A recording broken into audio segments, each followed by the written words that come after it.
अगासुर को जब मार गिराया तो उसके बाद बाल सखाओं को भूख लगी।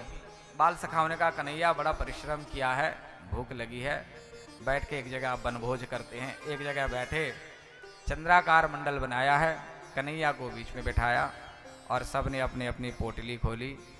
अपने अपने घर से जो माताओं ने सुंदर सुंदर व्यंजन बनाए थे उन व्यंजनों को निकाल के पहले स्वयं चखते हैं, फिर कन्हैया को खिलाते हैं। ये दृश्य ऊपर से ब्रह्मा जी देख रहे हैं।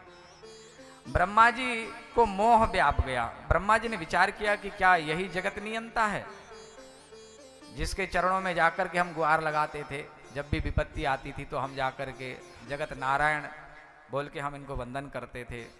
लेकिन ये तो सखाओं के साथ बैठ के जूठन खा रहा है और इन्हीं का ही बनाया विधान है कि जूठन नहीं खाना है, और यही इन सखाओं के साथ बैठ के जूठन खा रहे हैं। ब्रह्मा जी को मोह व्याप गया। ब्रह्मा जी ने एक युक्ति निकाली, परीक्षा लेना चाहा। आए और गोप बालकों को वहां से हरण कर गए, गायों को हरण कर गए। वनभोज कर ही रहे थे कि इतने में ही बालकों ने देखा कि गाय के बछड़े दिखाई नहीं दे रहे हैं। कन्हैया बछड़े नहीं दिखाई दे रहे हैं। कन्हैया ने कहा कि चिंता मत करो, तुम यहीं बैठ के प्रसाद पाओ, हम देख के आते हैं। इतने में बछड़ों को ब्रह्मा जी हरण करके ले गए। अब कन्हैया लौट के आए तो जहाँ सखा बैठे हुए थे वहाँ सखा है ही नहीं। ग्वाल वाल भी ब्रह्मा जी हरण करके ले गए। कन्हैया ने योग दृष्टि से देखा, समझ गए ब्रह्मा जी का करतूत है।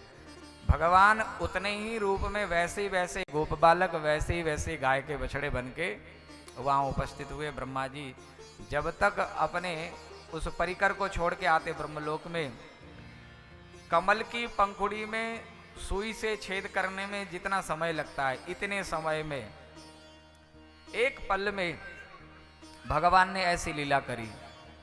जैसे ही ब्रह्मा जी आए तो जितने बछड़े, जितने ग्वाल वाल वो ब्रह्मलोक में छोड़ के आए थे, उतने ही वैसे ही यहाँ दिखाई दिए। ब्रह्मा जी ने कि ये क्या है। लौट के फिर ब्रह्मलोक में गए, वहां जाके देखते हैं तो वही दृश्य वहां दिखता है। तो ब्रह्मा जी के चारों सिर चकराने लगे, बोले कि ये क्या लीला है। फिर लौट के आए, फिर वही लीला। इतने में भगवान ने एक और लीला कर दी। जब तक ब्रह्मा जी यहाँ आए तब तक में भगवान ठाकुर जी ब्रह्मा जी का ही रूप धारण करके ब्रह्मलोक में चले गए। और ब्रह्मलोक में जाके अपने ब्रह्मा जी के जो भी वो सेवक थे उन सेवकों से कहा कि हमारे जैसे यहाँ बहुत घूम रहे हैं, सावधान रहना। और भगवान स्वयं जाके ब्रह्मलोक में बैठ गए गद्दी में। अब ब्रह्मा जी जब लौट के आए तो उन्हीं के द्वारपाल ने उनको रोक दिया। बोले ठहर जाओ बाबा जी, हम जानते हैं तुमको, तुम कौन हो। ब्रह्मा जी ने कहा आज तक तो हिम्मत नहीं हुई इन लोगों की। तो ब्रह्मा जी ने भी अपने चारों दिमाग से, अपने चारों सिर से ध्यान लगाया तो देखा कि ब्रह्मलोक में साक्षात भगवान नारायण बैठे हुए हैं। तो सेवकों से कहा कि जाके तुम्हारे जो इष्ट हैं उन इष्ट से कहो कि द्वार पे कोई आया है, आपके दर्शन करना चाहता है। भगवान ने कहा जाओ बुला लिया आओ। ब्रह्मा जी अंदर गए। इधर एक 4 सिर वाले ब्रह्मा जी, वहां पे एक 4 सिर वाले ब्रह्मा जी।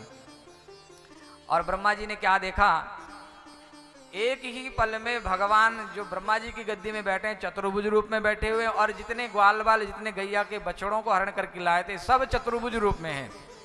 ये दृश्य देखना था।